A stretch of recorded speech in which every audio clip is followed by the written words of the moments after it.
Good morning, it's Lisa up in Ottawa in the Urban Garden. I'm at the White Family Farm Satellite Edition.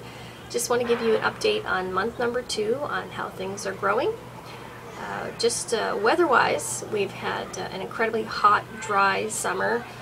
Temperature's gotten up quite high, up to 40 plus degrees some days with the Humidex. The balcony is a challenge as well because I do have 2 air conditioning units that blow hot air out onto the balcony. Unfortunately, it's my husband or the plants, so I'd like to keep my husband alive a little bit longer. The plants, they're seasonal. I can replant them again next year.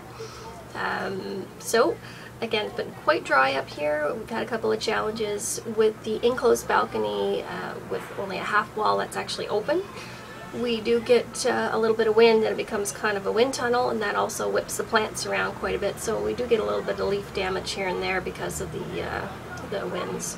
So that's part of the challenges of urban gardening, but there are some good points as well. I don't have to worry about the rodents. No skunks, no raccoons, no squirrels digging in my garden, which is great.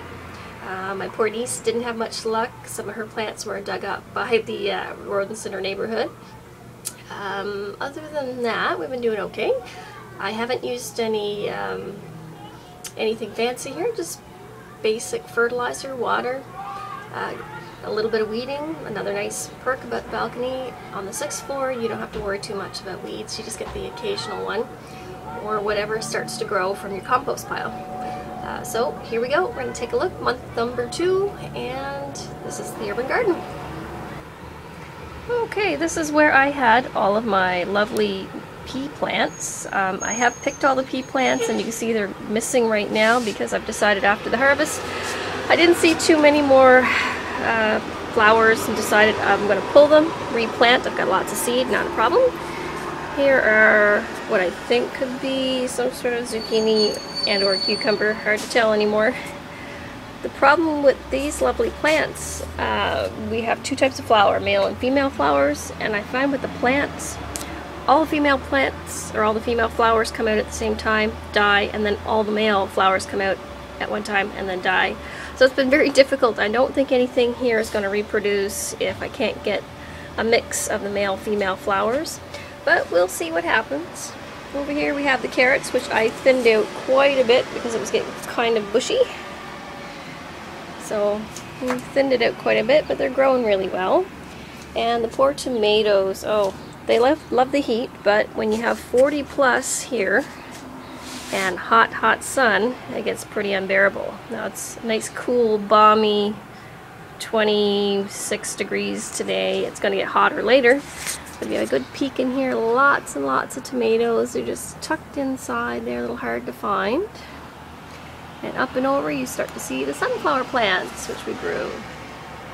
The sunflowers unfortunately had a rough time of it as well. You can see I had to cut back an awful lot at the base. They had lovely big wide green bushy leaves, but it was so dry here they got burnt. And I'm a pretty aggressive trimmer. I'd rather trim back all the burnt areas with hope that maybe a couple of new leaves will form and continue to help the plant grow. Here we have some of our lovely potato plants that are just growing like weeds. And down here is the mystery seed plant that's taking over the bin. That was from the seed. We weren't sure what it was. I didn't plant it actually, it just grew in the soil, so I just left one because we had so many. And there's another potato hiding behind it, I think. Over here, lovely yellow beans. They're nice big fluffy leaves here. And over here, you'll see I've picked a few more this morning for a snack, maybe at lunchtime. The yellow beans came in a little later after the green beans, and they're doing really well, but they attract these lovely little gnats. You see little specks all over the place. I'm not sure why. The little flies love the plant, get stuck on it and die. Same thing with the beans.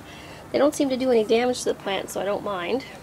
Over here we have some more lovely basil. I kind of skipped over the basil in the other bin. The other basil grew nice, big and strong, but what ended up happening is they bolted, so we've got lots of flowers. Now they're quite pretty. I'm not sure if the leaves are going to be as tasty. And more tomatoes here. You can see lovely tomatoes. Lots and lots of tomatoes. And if we look up and over, you can't really see it, but there's another bin back there with some carrots, and over here so we had the green beans. I was looking kind of empty. The bean plants did well, and I ate quite a few, but unfortunately it was so dry, the leaves got so burnt, I knew there was no chance they were going to reflower, so I pulled them. I left that one little squash-like plant there, and I've replanted the beans, so we'll get some more. Up here we've got the Swiss chard. They might look a little thin now, but don't worry about it. It's not because they're not growing, it's because I'm eating them. I've been eating a lot of these lovely greens lately. And onions are starting to thicken up a little bit, get a little bit bigger, not so spindly, which is nice. I pulled all the lettuce, and I pulled all the radish, and I pulled all the other greens that I had here, and I've replanted. So I replanted the radish because it was so dry. The dill I left, and now they're starting to flower, which is kind of nice. And down here we have our fancy arugula and lettuce and a little bit of spinach. The greens unfortunately don't do too well in the heat. They wilt, but the rest of the plants seem to be tolerating it okay.